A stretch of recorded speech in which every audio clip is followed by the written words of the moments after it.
आप सबको जय मसीह की। Praise the Lord. मैं पास्टर अमित चौहान और आज हम रेगुलर बाइबल स्टडी के साथ आए हैं। हमारा निर्गमन 37 अध्याय चल रहा है अभी और आज उसी पे हम मनन करेंगे। इससे पहले कि हम लोग वचनों में जाएं, मैं उम्मीद करता हूं कि आप लोग बहुत अच्छे से होंगे और विश्वास करता हूं कि परमेश्वर की आशीषों से परमेश्वर की आशीषें आपको बहुताई से बहुत बहुत मिल रही होंगी। जैसे कि हम हर हफ्ते ऑनलाइन करते हैं, बुधवार को हम लोग प्रेयर करते हैं, प्रेयर फॉर ऑल। रात को 10 बजे Bible prayer for all page पे, सेम पेज पे रात को 10 बजे आते हैं लाइव। और उसके बाद हम लोग थर्सडे को टेस्टमनी शेयर करते हैं सेम टाइम पे, और फ्राइडे को फास्टिंग प्रेयर करते हैं, सैटरडे को रेगुलर स्टडी करते हैं सेम टाइम, और संडे को मॉर्निंग 10 बजे हम लोग वर्शिप करते हैं। ये हमारा शेड्यूल है। अभी मंडे ट्यूसडे हम कुछ नहीं कर रहे हैं, उसके लिए हम सोच रहे हैं कि क्या स्टार्ट करें। तो अगर आपकी कोई सजेशंस हो तो बताइएगा। इससे पहले कि हम लोग वचनों में जाएं, आइए हम सब मिलकर प्रार्थना करते हैं, वचन के लिए भी और आज के दिन के लिए भी। धन्यवाद धन्यवाद परमपिता परमेश्वर, राजाओं के राजा प्रभु यीशु, हम धन्यवाद देते हैं इस समय के लिए और आपकी स्तुति, आपकी महिमा, आपकी प्रशंसा करते हैं, क्योंकि आप महान हैं, आप ही सत्य है, आप ही मार्ग और आप ही जीवन है, और आप ही सृष्टि के रचयिता हैं, और आप ही हमारी रोटी और अन्नदाता हैं। प्रभु जी, हम धन्यवाद देते हैं प्रभु कि आपने समय दिया कि हम आपके वचन पे मनन कर पाएँ, वचन को खोले, पढ़े और सीख पाएँ। प्रभु जी, ऐसा होने दे परमेश्वर। हम सबके मन को, हमारे ध्यान को फोकस सिर्फ और सिर्फ अपनी ओर लगाएं, अपने वचन की ओर लगाएं, और हर एक वो बात जो हमें भटकाती है आपके वचन से, आपके ध्यान से, उन चीज़ों को, शैतान को हम सबसे दूर करें। प्रभु जी, हमारी सहायता करें आपके वचन को सीखने में। मेरे मुंह के शब्द आपको ग्रहण योग्य हों, आप सहायता मदद करें। हम सारी बातों को विश्वास के साथ और इस वीडियो सभा को आपके हाथों में सौंपते हैं। आप देखें, संभालें, प्रभु यीशु नासरी के नाम से, आमीन। तो जैसा कि हम लोग बात कर रहे हैं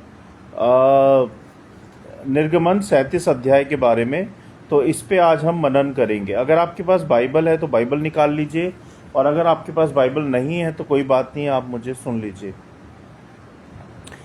निर्गमन 37 अध्याय 1 से 9 पद में लिखा है, बेजलेल ने अकाशिया की लकड़ी से वाचा का संदूक बनाया, सोने से मढ़ा और ऊपर दया आसन बनाया। 2 करूब उसके ऊपर सोने से गड़े, जिनके पंख दया आसन को ढांपते रहे। 1 से 9 पद में लिखा है, इसका जो मतलब है वो ये है, संदूक परमेश्वर की उपस्थिति और वचन, वाचा की पट्टियों का प्रतीक है।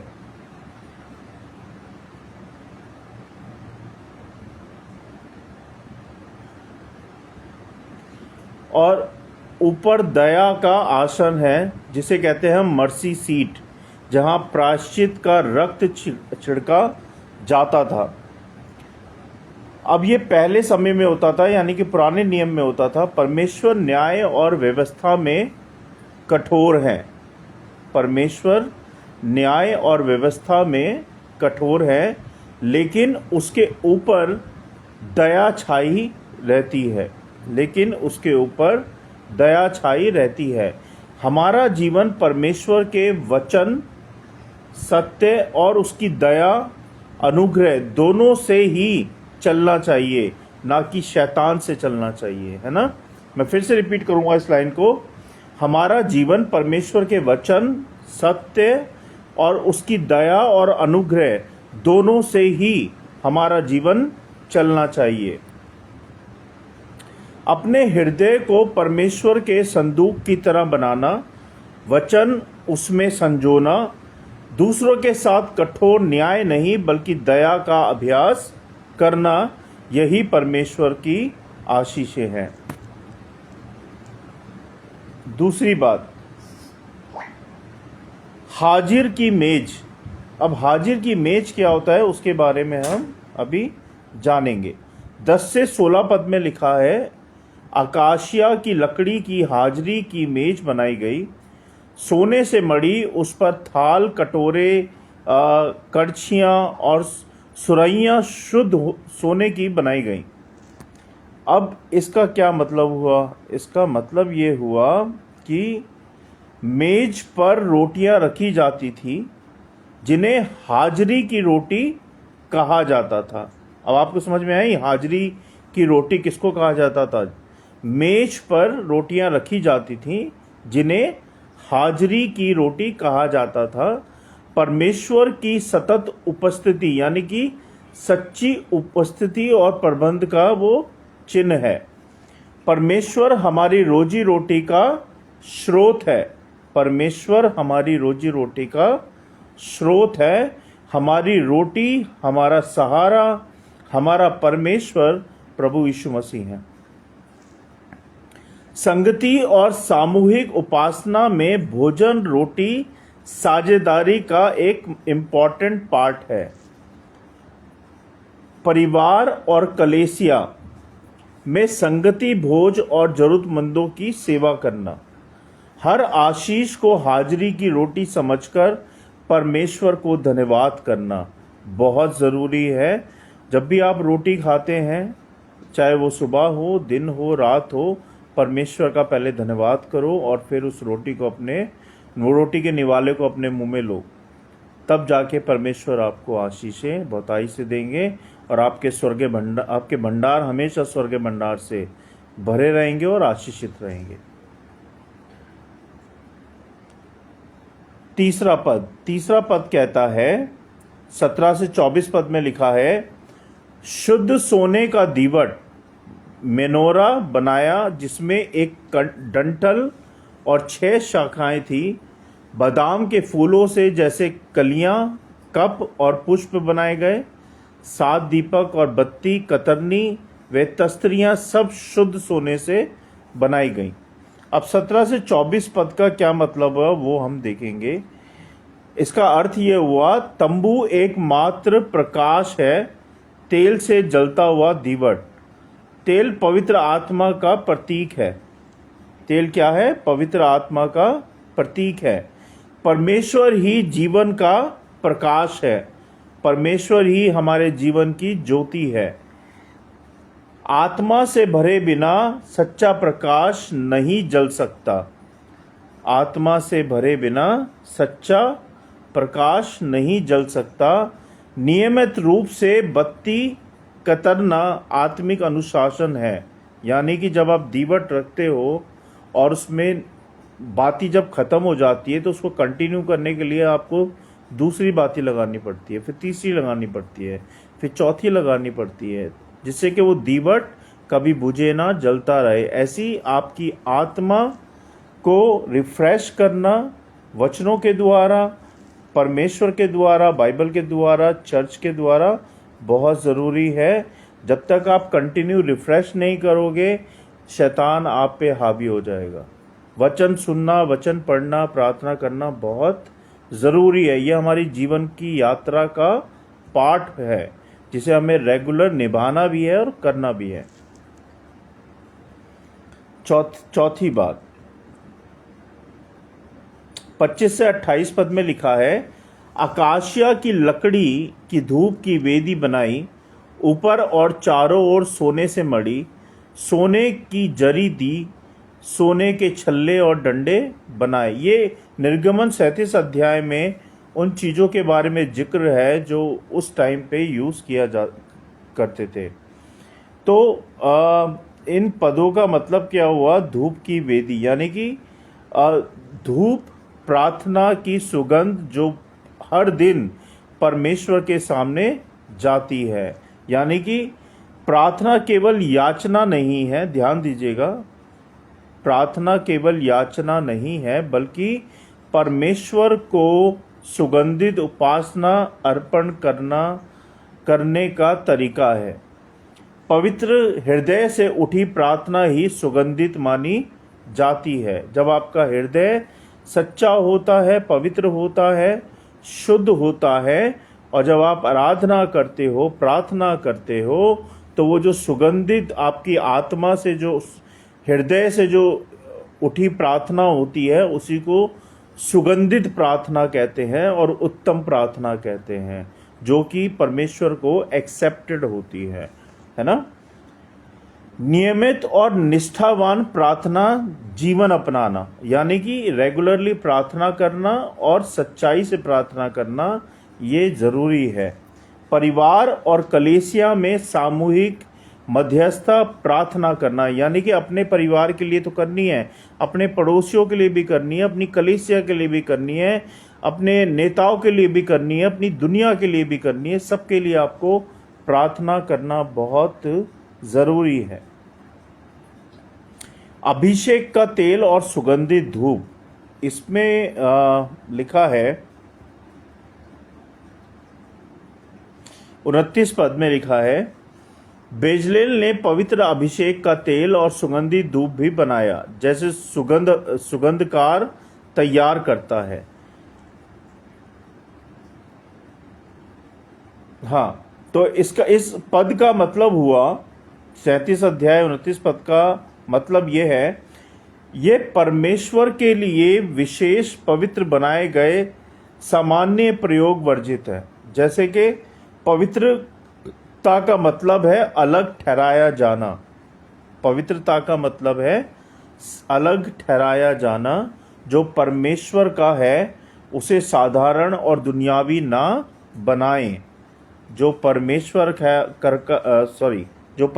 का है उसे साधारण और दुनिया का नहीं बनाए, वो अलग रखना पड़ता है जो परमेश्वर का है। अपने समय और शरीर और संसाधनों का एक भाग परमेश्वर के लिए अलग करना, यानी कि आत्मिक अनुशासन और सेवकाई को पवित्र मानकर निभाना, ये बहुत जरूरी है। और निर्गमन 37 अध्याय हमें यह भी सिखाता है कि परमेश्वर की उपस्थिति के लिए आज्ञा पालन, पवित्रता और आत्मिक अनुशासन बहुत जरूरी है। अगर आप परमेश्वर की उपस्थिति चाहते हो अपने जीवन में, अपने घर में, परिवार में, अपने कामकाजों में, तो आपको अनुशासन से चलना पड़ेगा, उनकी आज्ञा माननी पड़ेगी, पवित्रता से चलना पड़ेगा, आत्मिक अनुशासन बनाना पड़ेगा, झूठ से बचना पड़ेगा, सच अपनाना पड़ेगा, तो और पवित्र रहना पड़ेगा। आपका तन और मन दोनों ही पवित्र रहना चाहिए, तभी आप परमेश्वर की उपस्थिति को अपने जीवन में पा पाएंगे। अब मैं आपको बता देता हूं कि वाचा का संदूक का अर्थ क्या होता है। वाचा के संदूक का मतलब होता है वचन और दया, और हाजिरी की मेज का मतलब होता है, जो कि वचन में बार बार यूज किया गया है, प्रबंध और संगति। दीवट का मतलब है प्रकाश और आत्मा, और धूप की वेदी का मतलब है प्रार्थना की सुगंध, और लास्ट अभिषेक का तेल, यानी कि अलग ठहराई हुई पवित्रता। परमेश्वर अपने लोगों के बीच निवास करना चाहते हैं, पर उसके लिए हमें भी अपने जीवन को उसके अनुसार बनाना पड़ेगा। अगर आप परमेश्वर के अनुसार जीना चाहते हैं, उनकी उपस्थिति अपने जीवन में चाहते हैं कि वो आपके जीवन में आए, हर काम में आपके साथ खड़े रहें, तो आपको अनुशासन के साथ उनकी आज्ञा पालन में, पवित्रता में और उनके अनुग्रह में, उनके अनुशासन में चलना पड़ेगा, सच्चाई से, ईमानदारी से और पवित्रता से। ठीक है, तो ये था आज का वचन। मैं उम्मीद करता हूँ कि आपने सीखा होगा वचनों से। कुछ गलती होगी हो तो मुझे माफ़ कीजिएगा। बेसिकली हमारा जो मकसद होता है वचन को ऑनलाइन आके बोलना, प्रीच करना और आपको समझाना, मतलब कि परमेश्वर के काम को फैलाना हुआ। ये परमेश्वर के काम को हम चाहते हैं परमेश्वर को सारी दुनिया जाने, उनके वचन को सारी दुनिया जाने, और हम कोशिश करते हैं और हम आपसे ये भी रिक्वेस्ट करते हैं कि जब भी आप ये वीडियो देख रहे हैं, अगर आपको अच्छा लगता है तो दूसरे लोगों के साथ भी शेयर ज़रूर करें, क्योंकि परमेश्वर का वचन शेयर करना बहुत ज़रूरी है दूसरों के साथ, तभी आपको आशीषें मिलेंगी। तो परमेश्वर के वचन को पढ़े जाने और सुने जाने पर आशीष दें। और मैं आप सबका स्वागत करता हूँ गिलीबर्ट और लोटो टाइस, रिडीम एंड पेवस Sherpa. Thank you so much for joining us. And if you have any prayer, please let me know. We will pray for you and for your family as well as for your work and everything. Okay? आइए prayer करते हैं। Let's pray. हे पिता परमेश्वर, राजाओं के राजा प्रभु यीशु, हम धन्यवाद देते हैं इस समय के लिए और आपकी स्तुति, आपकी महिमा, आपकी प्रशंसा करते हैं, क्योंकि आप महान हैं, आप ही सब कुछ हैं, आप ही हमारे दाता हैं, आप ही हमारी चट्टान हैं। आप मेरे पापों के लिए मारे गए, गाड़े गए और तीसरे दिन जीवित हो गए। आप जैसा ना था, ना है, ना कोई होगा प्रभु जी। आप मेरे घर के परमेश्वर हैं, आप मेरे प्रभु हैं और आप ही मेरी दुनिया हैं और आप ही मेरे सब कुछ हैं। बहुत बहुत धन्यवाद प्रभु, अभी तक हम सबको संभालने के लिए, आपकी उपस्थिति के लिए, आपके अनुग्रह के लिए, आपकी सामर्थ्य के लिए बहुत बहुत धन्यवाद परमेश्वर, कि आप दिन प्रतिदिन हमें बढ़ा रहे हैं अपने वचन में, अपनी आशीषों में, अपने अनुग्रह में। हम धन्यवाद देते हैं प्रभु जी, हम धन्यवाद देते हैं प्रभु हर एक बात के लिए, हर एक आशीष के लिए, हम सबको अभी तक संभालने के लिए, हमारा ख्याल रखने के लिए हम धन्यवाद देते हैं प्रभु जी। और धन्यवाद देते हैं प्रभु आपके वचन के लिए, जो हमें सिखाता है प्रभु कि हमें आपके आज्ञा पालन में, अनुशासन में, आपकी आज्ञाकारिता में कैसे बने रहना है। होने दे प्रभु कि हम सब आपके अनुशासन में हमेशा चल पाएँ, आपके अनुग्रह में हमेशा चल पाएँ, आपके वचन में हमेशा चल पाएँ और आपकी आज्ञाकारिता में हमेशा चल पाएँ, जिससे कि हम अपने जीवन में आपकी उपस्थिति पा पाएँ प्रभु जी।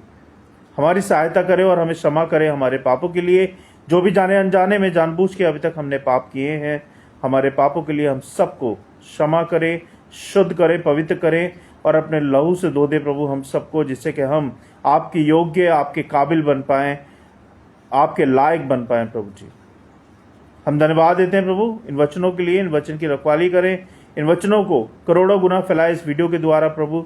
जो लोग सुन रहे देख रहे हैं उन सबको ब्लेस करें प्रभु जी, सबको संभालें, सबकी रक्षा करें, सबको सामर्थ बल दे, सबको, सबके घरों को, परिवारों को, उनके बच्चों को संभाले प्रभु जी। उनके भंडार हमेशा आपके सगे भंडार से भरे रहें प्रभु जी और आशीषित रहें प्रभु जी। जिनके पास कामकाज नहीं है प्रभु उनको कामकाज दें, जिनके पास रोटी नहीं है उनको रोटी दें प्रभु जी, जिनके पास छत नहीं है उनको छत दें प्रभु। सबको संभाले प्रभु जी और सबकी रक्षा करें। और हम यदि प्रार्थना करते हैं प्रभु जी हमारे बाबू के लिए, जब वो रिकवरी कर रहा है प्रभु, तो उसकी सहायता करें कि हर दवाई गोली जो वो खा रहा है प्रभु उसका असर दिखाएं, और जो भी ब्रेन हैमरेज है, जो भी बीमारी है उसके शरीर में, वो यीशु नासी के नाम से बिल्कुल ठीक हो जाए प्रभु जी, और बिल्कुल वो चंगा रहे प्रभु, हर दिन, हर पल, हर सेकंड प्रभु जी। उसकी रक्षा सुरक्षा सदा बनाए रखें, उसके चारों ओर अपने अनुग्रह से, अपनी सामर्थ्य से भर दें प्रभु जी, और शैतान की देखी अनदेखी शैतानी शक्तियों को उससे दूर करें परमेश्वर। हम धन्यवाद देते हैं प्रभु कि आपने संभाला है हर पल, हर सेकंड बच्चे को और उसकी रक्षा बनाए रखी है। हम यदि प्रार्थना करते हैं माई के लिए प्रभु, जब माई को प्रॉब्लम्स हो रही हैं तो उसकी प्रॉब्लम्स को सॉल्व करें प्रभु, उसको भी छू के चंगा करें, जो भी बीमारी है वो यीशु नासी के नाम से चंगी हो जाए, और जो भी दवाई गोली खा रही है प्रभु उसका असर दिखाएं, और होने दे प्रभु कि इसकी सेहत हमेशा अच्छी रहे, जिससे कि आने वाले समय में ये अपनी पढ़ाई लिखाई पूरी कर पाए और अपने काम धंधे में लग पाए प्रभु जी। इसके काम धंधे में आशीष बरकत दे प्रभु, कि इसके लिए मार्गदर्शन दिखाएं प्रभु कि ये अपने काम काजों में लग पाए, और इसका कॉलेज खुलवाने में भी सहायता मदद करे प्रभु, कि इसका कॉलेज जल्द से जल्द खुल पाए प्रभु जी। हम यदि प्रार्थना करते हैं माही और निक्कू के लिए प्रभु, इन दोनों की भी पढ़ाई लिखाई में इनकी सहायता मदद करें, और इन दोनों को भी अपनी सामर्थ्य, अपने अनुग्रह से भर दें प्रभु, और ये आपकी महिमा करने पाए, तीनों बच्चे, मेरा घर, मेरा परिवार, हम सब आपकी महिमा करने पाए प्रभु। हम धन्यवाद देते हैं प्रभु जी सब बातों के लिए, सारी आशीषों के लिए, हर बात के लिए। और विधि प्रार्थना करते हैं प्रभु जी इस अच्छे मौसम के लिए, और जो बाबू का फंक्शन होने वाला है प्रभु मंडे को, उसमें भी आशीष बरकत दे, सहायता करे कि ये बारिश के मौसम से बच पाए, और जो भी फंक्शन होना है प्रभु वो यीशु नासी के नाम से हो पाए प्रभु जी। सारी मदद करें, सहायता करें प्रभु, हर एक कमी घटी को दूर करें, और ये फंक्शन आराम से, आनंद से हो पाए प्रभु जी। आप सहायता मदद करें। बहुत बहुत धन्यवाद प्रभु आज के दिन के लिए, सारी बातों के लिए, आपके वचन के लिए और इस समय के लिए प्रभु। हम सारी बातों को, इन वचनों को और हम सबको विश्वास के साथ आपके चरणों में रखते हैं। सुने ग्रहण करें प्रभु यीशु नासरी के नाम से, आमीन। तो आप सबको जय मसीह की। Thank you so much, God bless you. And आपकी कोई प्रार्थना है, कोई सजेशंस है, if you have any prayer, if you have any suggestions about anything, please let me know via message. Our schedule is every Wednesday we are a prayer for everyone, and every Thursday we are sharing a testimony also on same page, same time, and Friday we are doing a fasting prayer at same time on same page, and Saturday we are doing a regular Bible study, which is Nirgaman 37. Now next week we are doing a 38, so most welcome if you want to joining us. And Sunday we are doing a worship at 10 a.m. in the morning. If you want to join, please come and join and take blessings from the Lord. Thank you so much for joining us. If you have anything, please let me know. Good night. Praise the Lord. Jai Masih ki. God bless you all. Thank you so much. Thank you.